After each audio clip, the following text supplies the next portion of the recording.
Good morning, Britain. Hope for hundreds. A 5-month-old baby in London has been given the most expensive drug in the world for a spinal disorder. This revolutionary treatment could save many children's lives. Ministers are being urged to dismiss the 21st of June as a deadline to ditch restrictions, focus on the figures and get as many people double-dosed as possible. World number 2 tennis player Naomi Osaka reveals she's been suffering from depression as she announces time out from the sport. She now wants to work with authorities to make things better for players. He's the Lethal Weapon star, a Hollywood legend with a string of great films to his name. In the next hour, Danny Glover joins us live from California. The heat and the sunshine look set to continue, and today could yet again be the warmest day of the year. All the details of that and more coming up on Good Morning Britain. Tuesday, 1st of June 2021. Live from Television Centre in London. This is Good Morning Britain with Sean Fletcher. Good morning, it's 6 o'clock. Good to have you with us. We're here all the way through until 9 a.m. with Ranveer and Adil joining me from 6:30. First, though, our top story. A 5-month-old baby with a spinal disorder has become the first NHS patient to be treated with a life-saving gene therapy drug, which is thought to be the world's most expensive. Arthur Morgan was given a dose of Zolgensma less than 3 weeks after his condition was diagnosed. It can cost almost £1.8 million per use. Well, Jonathan Swain is at the Evelina London Children's Hospital where the treatment was carried out. And Jonathan, doctors hope this marks the start of a new era of genetic medicine, don't they? Well, Sean, an amazing breakthrough for baby Arthur, not just for him, but for other children like him as well. And until 2 years ago, there were no treatment options at all for spinal muscular atrophy. And his parents were told by doctors here only last month that he had this rare genetic condition. He'd be able to have no movement in his body and the life expectancy of just 2 years. But this drug, the wonderful drug, it is the world's most expensive, at around £1.8 million per shot, called Zolgensma, will hopefully change all of that and give baby Arthur the chance to sit, to crawl and to walk, and also to develop as well into childhood and to adulthood, hopefully. Now, it's not going to cost the NHS £1.8 million a shot. We understand that the NHS have managed to do a confidential price deal with the drugs manufacturer to offer greater value for money to the taxpayer. His family, who are from South London, of course, hugely thankful and relieved that he has been given this shot of the drug here at the hospital. But of course, they're still unsure what the long-term future is going to be for him. But it certainly gives him, Sean, the best possible chance. And what a great uplifting story to start the week with. Jonathan, thank you very much indeed. Now, passengers arriving at Heathrow Airport from red list countries with a high risk of COVID are being separated from other travellers from today. The mothballed Terminal 3 reopened overnight to allow Border Force officials to process them in isolation before being taken to quarantine hotels. Well, it comes as scientists advising the government have warned the Indian variant is fuelling a third wave of coronavirus infections. Louisa James is at Heathrow Airport for us. Good morning, Louisa. So this seems pretty obvious, but critics say the separation of red list travellers, well, it's long overdue. It should have happened ages ago.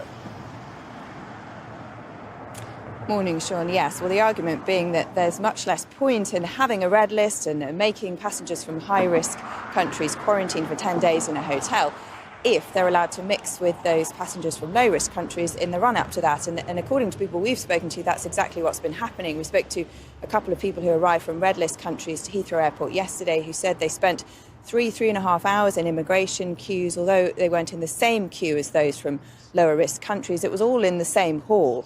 And so that's what this Terminal 3 reopening is hoping to address. The big issue is, why hasn't it happened sooner? Well, it's always been a question of who was going to pay for it. Heathrow has always said it would cost millions and millions of pounds and it should be the government that pays for it. We don't know exactly how this is being financed, but we do know the government has been coming under increased pressure. But whether or not it acted decisively enough to prevent that Indian variant coming into the country, which many now say is fueling this third wave.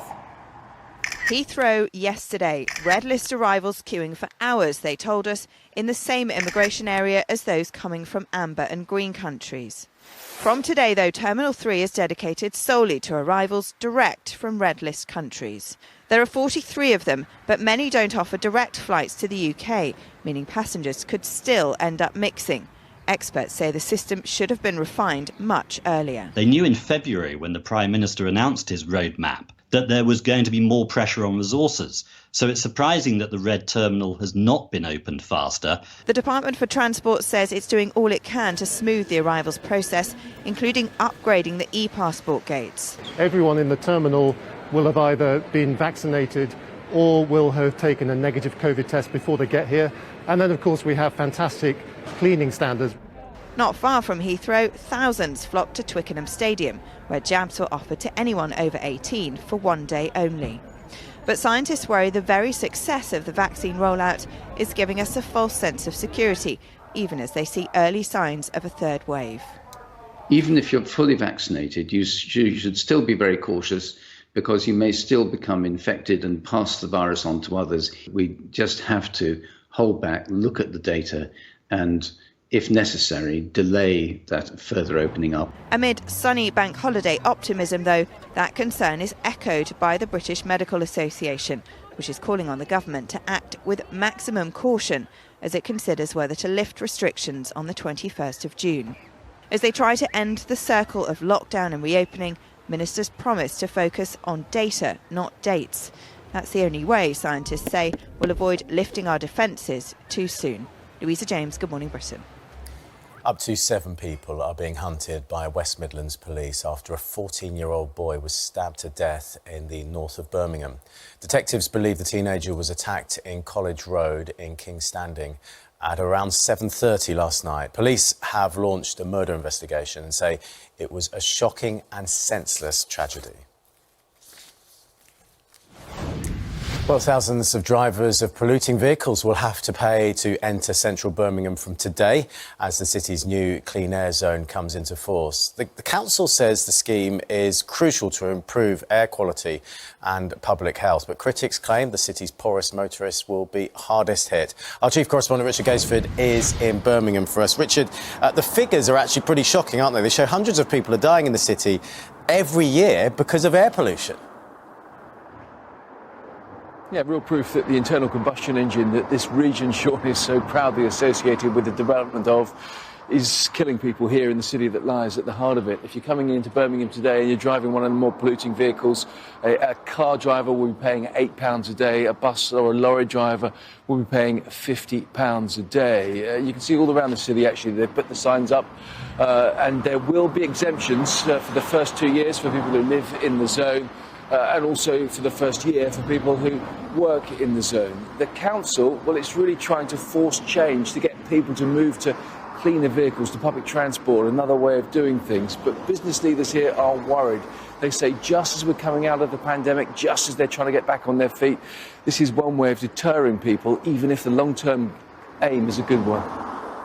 He'd lived with asthma all his life, but just days before last Christmas, 12-year-old Jake suffered a severe attack. Unable to breathe, he was taken to hospital but died. His mother says polluted air always made his condition worse.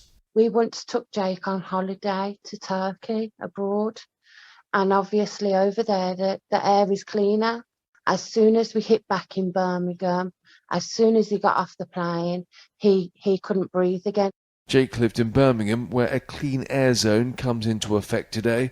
Motorists driving high-polluting vehicles will be charged to travel into the city centre. Air pollution is a public health crisis in Birmingham, contributing to 900 premature deaths each year. We're really encouraging people to use green transport.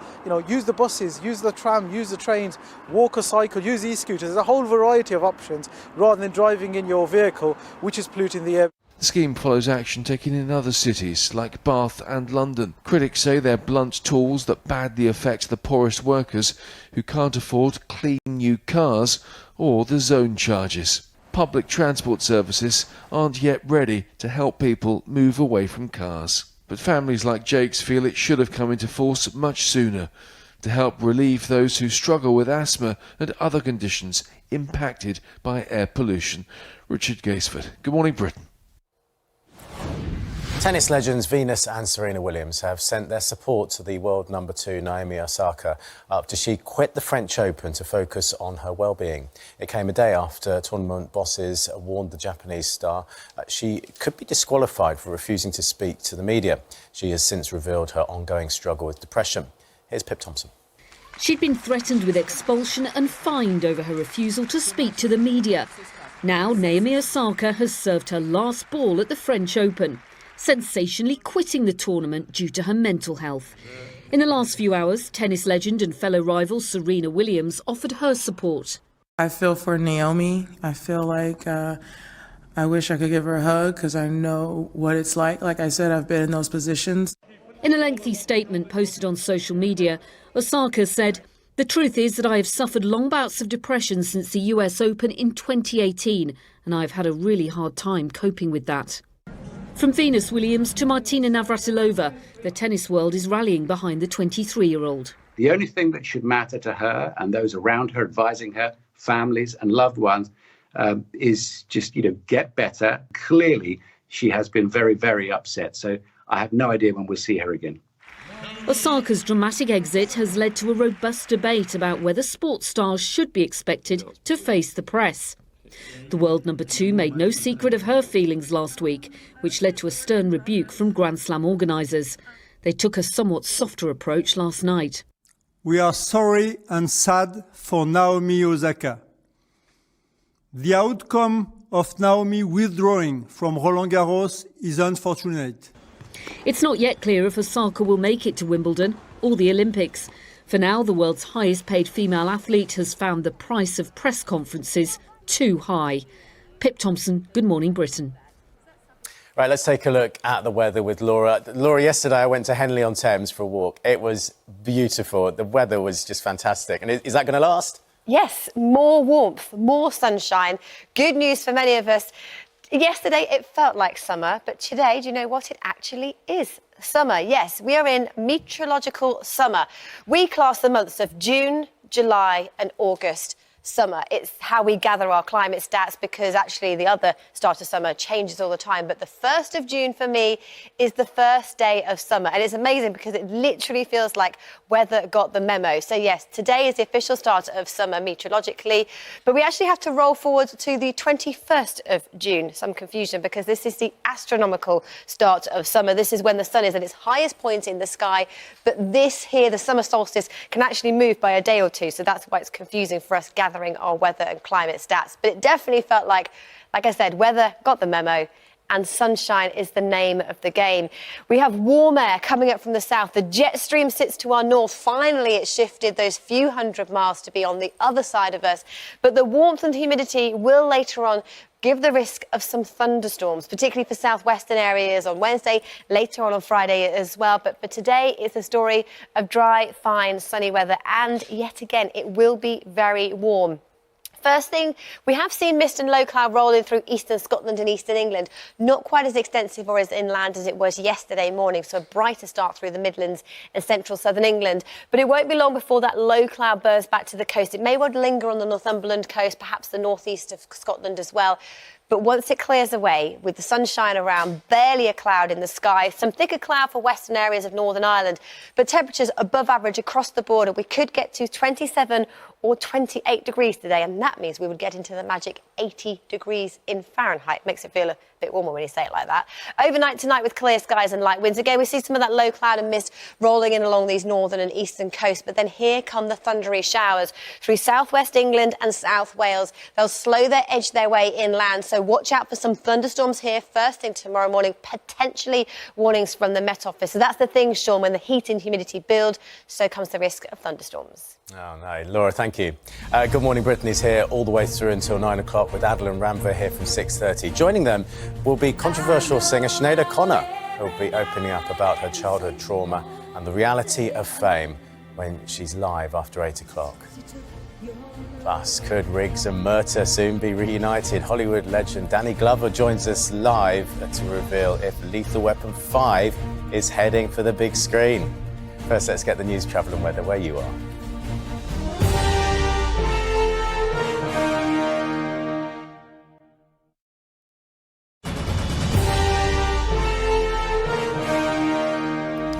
Let's take a look at some of today's front pages. Face of Hope is the headline in today's Mirror. It pictures Arthur Morgan, who has received the world's most expensive drug for a spinal disorder.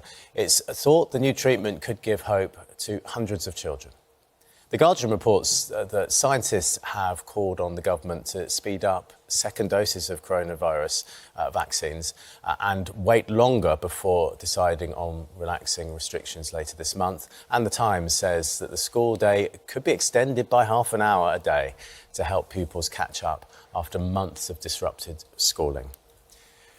Well, while the easing of lockdown restrictions has given the public some much-needed freedom, a scientist advising the government is warning that there are signs the UK is already in the early stages of a third wave of COVID infections. Professor Ravi Gupta joins us now from Cambridge. Good morning to you, Professor Ravi Gupta. So how confident are you that we're entering a third wave? Well, I think that the use of the word wave is a little bit problematic because, of course, it makes people very worried about potential situation that we had last year with large numbers of deaths. I think that's not what we're necessarily talking about. What we're discussing really here is a situation where there are increasing numbers of infections with a new variant that we don't know much about. For example, the B1.617.2, the variant identified in India. We still don't really understand enough about this virus. We know that it can get around our immune systems and make vaccines less effective, and it can also potentially transmit faster. So we're potentially allowing a virus like this to go unfettered really in the community at the moment. And that's the thing that we're worried about. We need a bit more time to understand what this virus is doing. Yeah, you mentioned the vaccines, and many people will hope or say, given that many people have been vaccinated, what is it? One dose, we've had over 40 million, and 2 doses, over 25 million. So it'll be less of a wave and more of a ripple, or is that irresponsible to talk in that language of it being a ripple?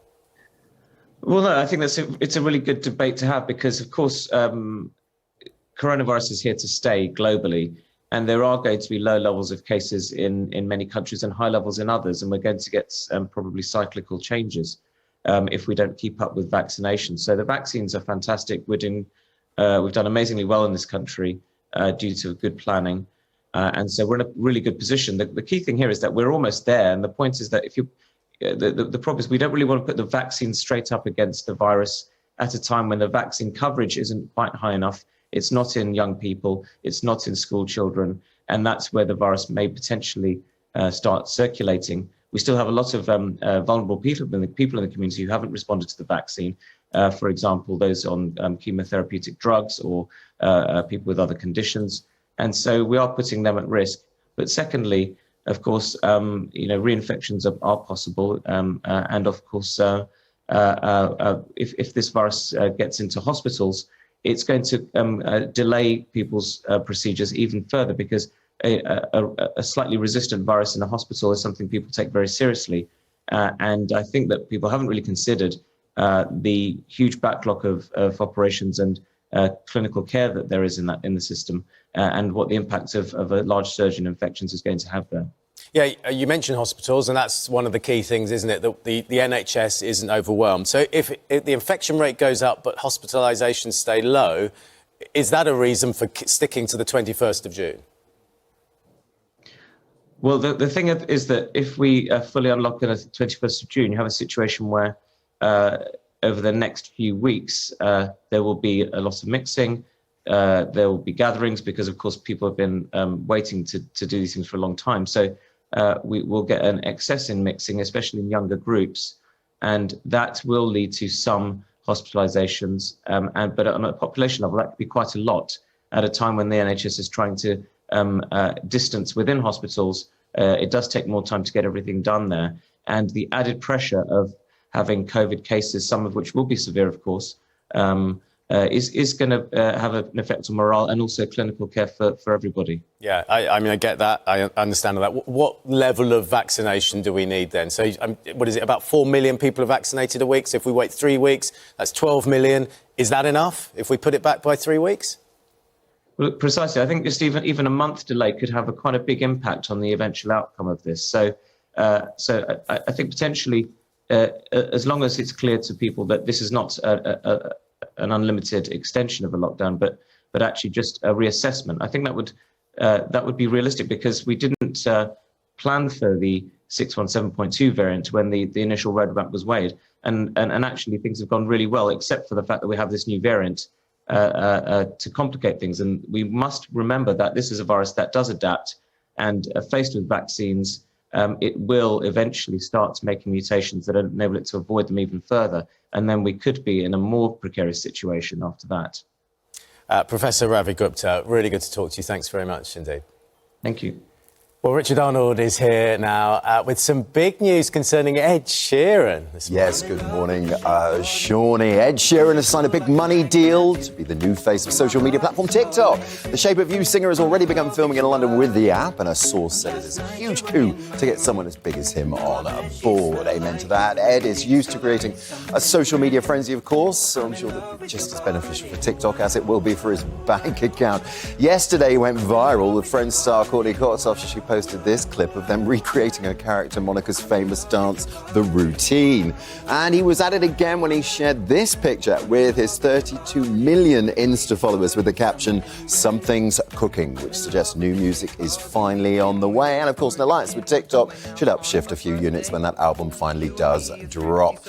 In other news, Simon Cowell is officially back in the saddle after being forced to miss work last year following a horror bike accident. The talent show mogul has made an impressive recovery after undergoing surgery on his spine and will finally return to judging duties with America's Got Talent.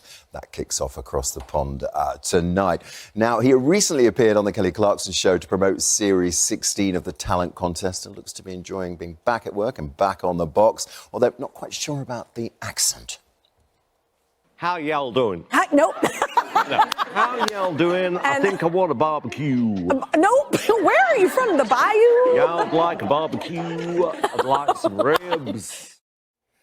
Well, a man's got to chew what a man's got to chew, as I've often been told. All that time off has got Simon's creative juices flowing as he's reportedly planning a new show. We're told that the 61-year-old is constantly thinking of new ideas. No change there, and he's believed to be considering a platform such as streaming giant Netflix. So watch this space. Well, not quite this space. Watch the interweb. Moving on, and the BAFTA TV Awards will not honour any stars with a fellowship or special award for the first time in its 50-year history. Bosses have suspended all the individual honours for this year's ceremony on Sunday, although it's worth noting they're in the gift of the Academy rather than being voted for by an industry panel.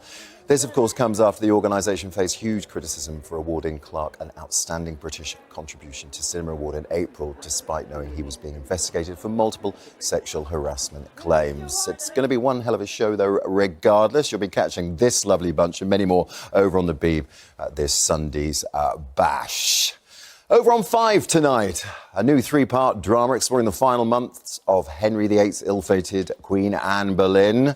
Losing her head is Jodie Turner-Smith as the first black woman in the role, and the series follows events from Anne's perspective and charts the downfall of her relationship with Henry while shining a feminist light on her eventual demise. And I've got an exclusive sneak peek of what you can expect tonight. I have reviewed your proposals for the redistribution of monastery funds, and I'm afraid I cannot support you in your plans. They are based solely on a greedy design to line the king's coffers. That money belongs to the church. Your plan is transparently self-serving. I have the backing of Parliament. But you need the king's, do you not? And without my support, you can forget about his. And that 3-parter runs across consecutive nights, starting, as I say, at 9 o'clock tonight over on 5. And tune into GMB tomorrow, as I'll be exclusively catching up with Jodie later today. And finally, before I go, don't forget to vote for Good Morning Britain at this year's National Television Awards. Absolutely fabulous. People are being so kind. Forest boycott has lasted 1,428 days. You're live on Good Morning Britain. I know it's been a while since you've spoken to us. It's been 322 days since George Floyd took his last breaths. I just wish he was here. This morning, we pay tribute to all of those who have died. I have huge hope and massive positivity. We'll never give up on that. My first thought when you come on, Health Secretary, is not to thank you and your team. Hillary, have you got any tattoos? No, I'm more of an intimate body piercing man myself. What's the secret? Plenty of sex and now sex. A lot of Line of Duty fans know what's going on. I haven't got any trousers on. My milkman, who has just been amazing. You leave little notes saying, do you need anything extra other than the milk?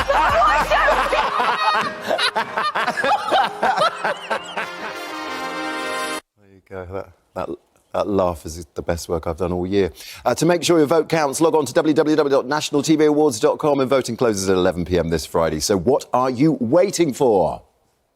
I am just voting now, Richard, although am I allowed to vote? I'm probably not allowed to vote, am I? Anyway, well, it's in now. Coming up next, Ranveer and Adil will be here in just a moment. Should you unfriend the unvaccinated with case numbers across the UK rising? Should you be socialising with people who refuse to get the COVID jab?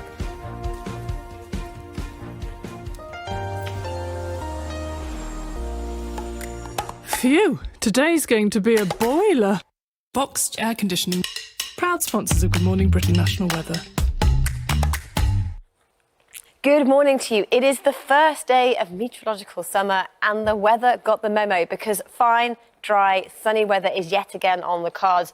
Weather fronts at the west trying to move their way in, don't make much progress, but we will see the risk of thunderstorms spreading northwards overnight tonight into tomorrow, and that's one that could stay with us into the weekend as well. But for today, much like yesterday, dry, sunny and very warm. It is worth pointing out yet again, we have had low cloud in the North Sea rolling back in through eastern coast of Scotland, eastern coast of England. It will slowly burn back as we head through the day, not as extensive as it was yesterday morning. It will clear from these coasts, perhaps just lingering through some parts of eastern Scotland and Northumberland, but elsewhere it is fine and dry. A little more cloud rolling in through western areas of Northern Ireland, the outside chance of a few showers here. But temperature-wise, we are looking at high teens along these cooler eastern coasts, but 24, 25 degrees through northern and western areas, 27 degrees our top temperature in London. And the warm weather looks set to stay as we head through the next 7 days, particularly for the first half of the week. Now, for the north of the UK, Scotland, Northern Ireland and the far north of England, average temperature line here, but our temperatures way above average today. We could get up to 25 degrees. This is our average high. It does tend to turn a little cooler if the heat is too much for you as we head through the weekends and into the start of next week. Percentage chance of rainfall remains low. Lots of dry weather in the forecast, but a weather front likely to bring some patchy rain on Wednesday before turning drier and more settled again into next week. Fortunes further south for England and Wales, south of the Humber. Again, our temperatures are way above our average for the time of year, 27, maybe 28 degrees today and tomorrow. But watch out for our percentage chance of rainfall because we can see here on Wednesday it's actually relatively low, but a high chance of a few places picking up some thunderstorms, albeit very hit and miss. A few spots of rain on Friday and Saturday, but then the outlook dry. For the weather where you are in detail, go to itv.com/weather.